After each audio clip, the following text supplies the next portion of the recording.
Hello, everybody. My name is William Witnowski, and welcome to a thing I'm working on. It's called Personal Podcasts, and the thing about these podcasts is they're supposed to be raw and like emotionful. Like that's not a fucking word.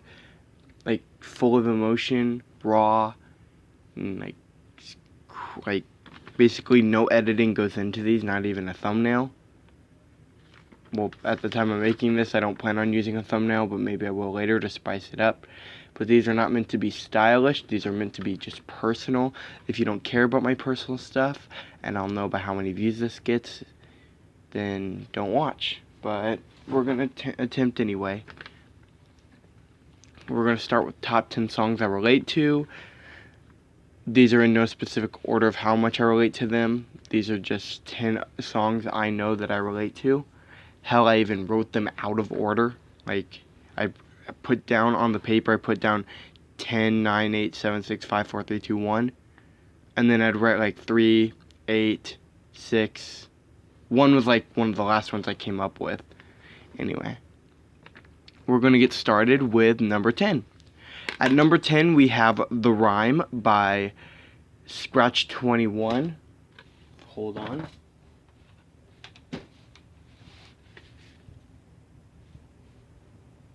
He is a YouTuber that is seen as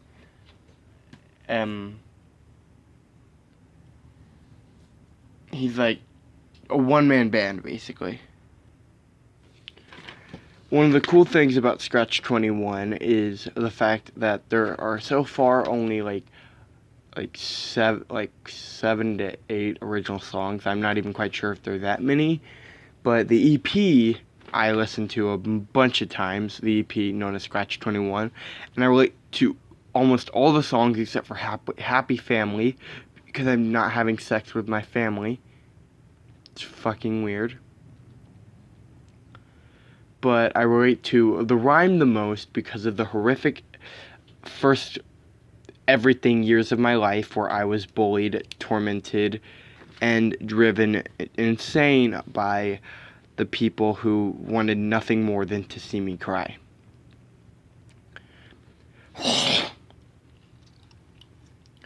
But what really struck home for me is at the end of the song, where the character the song is about, which is ultimately Blake Swift, or Scratch, whatever you want to call him. It's ultimately that he is driven to suicide. Now, Blake Swift, the guy behind Scratch21, actually said that his music was all inspired by real events, including The Rhyme. And he pretty much, he's obviously still alive, but he pretty much wrote it, other than the suicide part, he pretty much wrote it to a T about his horrific early years of bullying. For me, eventually it got better upon entering high school, but from kindergarten up to 8th grade, bullying was hell for me, and it never seemed to end, and it just seemed to get more serious, more dangerous, and more heartbreaking and gut-wrenching the more the years went on. So we can cross The Rhyme off the list, and we can head to one that pretty much everyone who even slightly knows me knows would relate to me if they heard the song, and that's EFF, otherwise known as Fuck, by Bo Burnham. A song where he pretty much says fuck every stupid thing in the world, and that's something I can relate to because of my hatred for stupid things. Like, there's a few lines in it are, fuck the Pope, if he loved the poor, he would have sold this mansion made of solid gold. First of all, that's true. And then there's a line, my favorite line, which is, fuck the fashion scene, it is so fucking obscene, it will take a poor fat teen chick and make her turn bulimic. And this is coming from a guy who at one time fell in love with an anorexic who was never fat in the first place. So maybe the fashion scene isn't to blame, and it's not really like the clothes, but like the people we advertise rather than the clothes we advertise. And you may be saying, or if you're an adult watching this, first of all, this is not meant for you. This is literally a show made by, not show, a YouTube channel made by a teenager, made for teenagers. And you may be saying, that it's not the fashion scene or the models that make young girls and young guys turn bulimic or anorexic. It's us that make us do these things. And that is not necessarily true. I mean, there are some families that force their kids to be skinny. Half of these people are the parents of supermodels. Like young supermodels for like Nickelodeon and shit. So yeah, EFF. I hate stupid shit, and I love that song because it calls bullshit out. And I love songs that have the balls to call you out for your stupid bullshit. Anyway, at number 8, we have another one. Anyone who slightly knows me will know relates to me, and that's Love, Love, Kiss, Kiss. It doesn't matter who you are personally in my life. If I see you in a romantic relationship, I will roll my eyes, scoff, look away, or try to make you guys feel like shit. And this is honestly my fault because I am, when it comes to love, a piece of shit. And yes, I know I'm a teenager. Teenagers don't really fall in love. We're not capable of love at this point. We're unfeeling animals. And I'm not trying to sound like every teenager who defends their like significant other, but there was a time in my life where I was in a responsible relationship, but I pulled the teenager move, and it ended. So ever since then, yes, I've dated people, and yes, I've enjoyed the relationship to the ends of the earth, but I've always had a negative emotion towards love. We'll come back to that 2 more times on this list, because most of my negative emotions are derived towards romantic love, because of my unsuccessful things with it. Because a lot of people in my school have long, healthy relationships, and I don't. We'll come back to why at number 2, at the number 2 spot. At number 7, we have Jesus of Suburbia. So let me pull out my American Idiot CD if I can find it. God, you suck. God, do I not have it? I do not have it with me at the moment.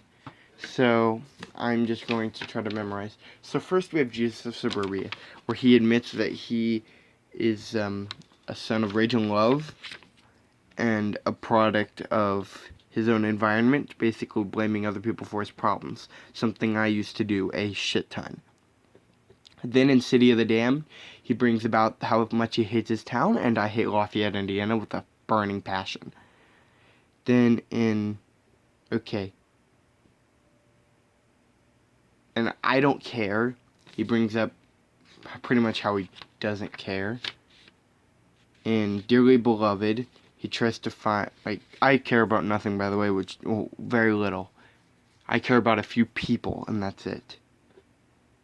And one of them I really hurt in this video is secretly, without naming names, dedicated to them. Doubt they'll watch it, though. Anyway. Fuck, where was I? Oh yeah, Dearly Beloved.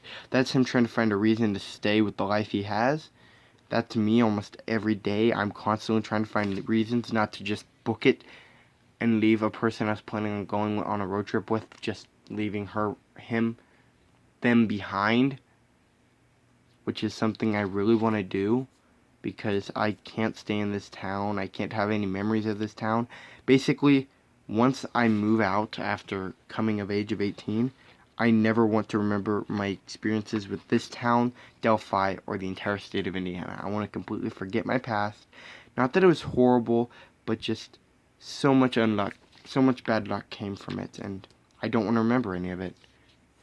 I don't want to learn from my mistakes. I want to forget the mistakes because I was really stupid, and that's the reason I made them.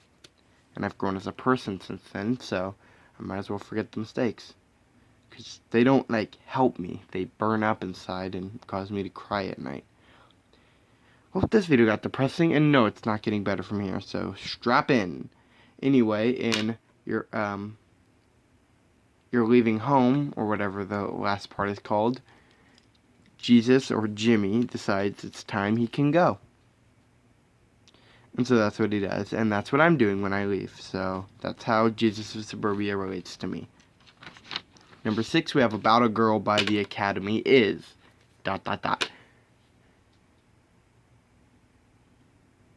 About a Girl, from what I can capture, is about this guy who is in love with this girl, but he really, really, really doesn't want to admit that he's in love with her. And that's where the chorus comes from, which I will recite but not sing for you guys.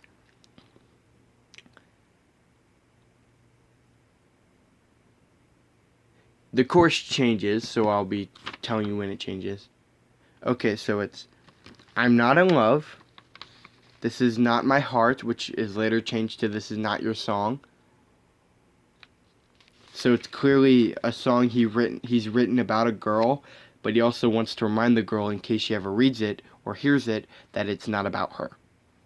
In case she ever becomes suspicious that it's about her. Now, if you excuse me, I'm changing my number 1 spot to a song I just remembered existed upon hearing this. So you're going to hear about my crappy experiences with all types of human interactions 2 more times after this. Anyway, so he clearly just doesn't want her to know. And then he's saying, this is not my heart, as in, it's not like me to fall in love. And he realizes, I am in love, but I still can't say anything because it's not like me. I never fall in love. It's weird for me to do so. And that second part is true. I will date people, but that's because it's a thing teenagers do. But I rarely fall in love. I'm not going to share with anyone who I have fallen in love with. I'll leave that up for speculation because that's not even share it on a video personal. That's just weird personal. Also, I said I wouldn't name names. Anyway. Then we got 5, which is She by Green Day from the album Dookie. This is, I believe, number 8 on the album. This is my favorite song from the album and my favorite Green Day song at the moment, which is shortly followed up by Fuck Time and Carpe Diem and Stay the Night, which the last 2 are both on Uno, the first Green Day album I ever heard. So the reason I relate to She is it is about romance, yes, but I relate to it because of the fact that I have a lot of female friends, and one in particular who I will just allow to yell at me just so she can vent her frustrations. I won't name her name. I'll tell you as I go to school with her. She is awesome, and I pissed her off today. But yeah. And then at one point I had this one girl who I was friends with, but then I screwed it up because lust exists. And she lived in California, so that's an automatic no-no for me. And I broke my own rules, which, yeah, I'll do another podcast explaining the rules I have created for myself. So the chorus of She, for those of you who don't know, is, what is it? Oh, it's not that long, it's just,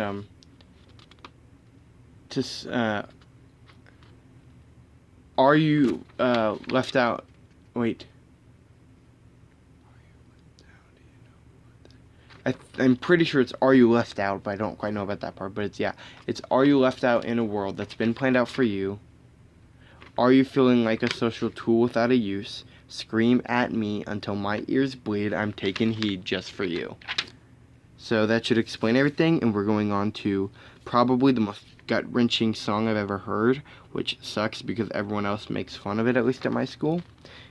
I'm pretty sure if I told them the first time I heard it why I love this song so much and why I hate this song so much, they'd leave me alone about it. But, that's not how teenagers work.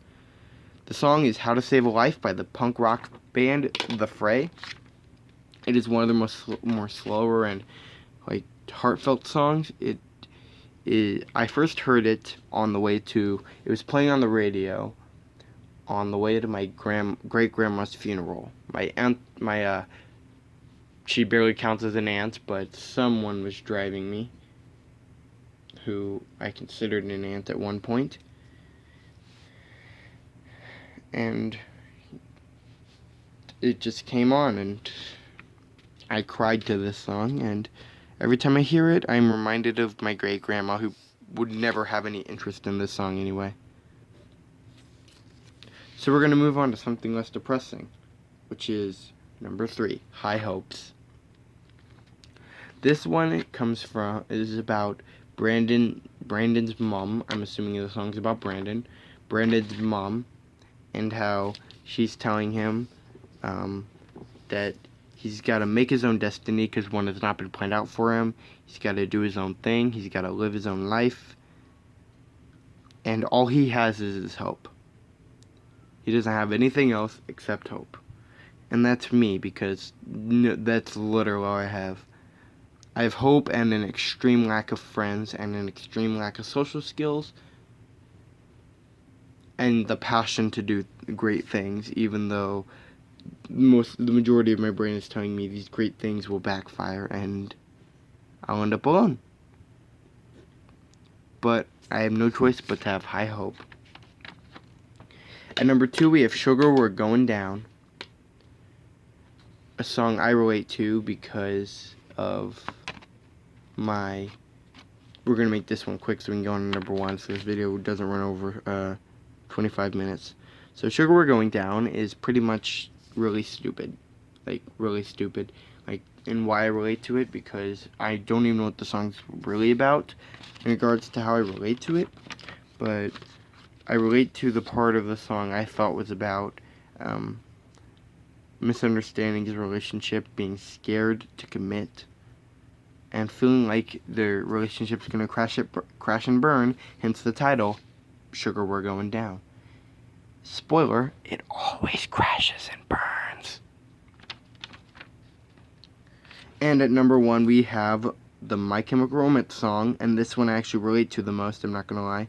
I'm Not Okay, I Promise. You may be thinking, oh, so you're always depressed? No, that is not what the song was about or inspired by.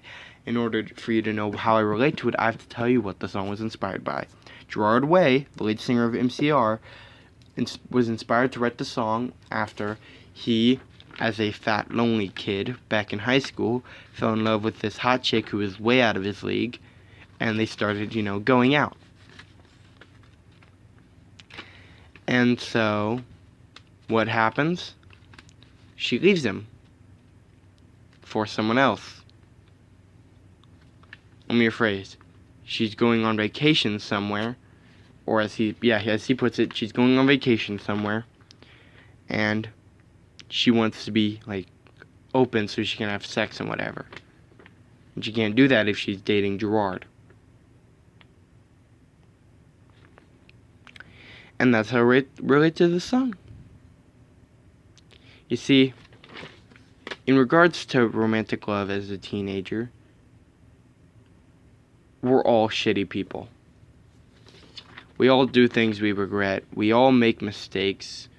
And we all use people to our best advantage at one point or another. And we like to pretend that we don't so that we seem like the better person. But in actuality, we're all the same. We can all pretend we're unique. We can all pretend we're different. We can all pretend we're smarter than one another. And yes, we are unique. We are different. We are smart. but we are not more unique than one another. We are not more cooler than one another, and we are not more smarter than one another. We are the same amount of everything. No one person can ever be better than another. And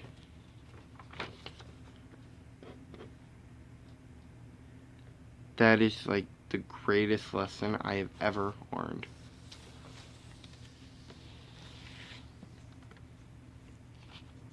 Because we aren't better than one another. We aren't cooler than one another. We are all pieces of crap. And we all gotta get used to it, or else something bad will happen. And, like, there's nothing we can do to prepare for it. All I'm trying to say is, I'm rambling now, but all we gotta do is just focus on living rather than following these archetypes and versions of ourselves that are impossible to live up to, that the generation before us have blasted upon us. Because that is a horrible way to live.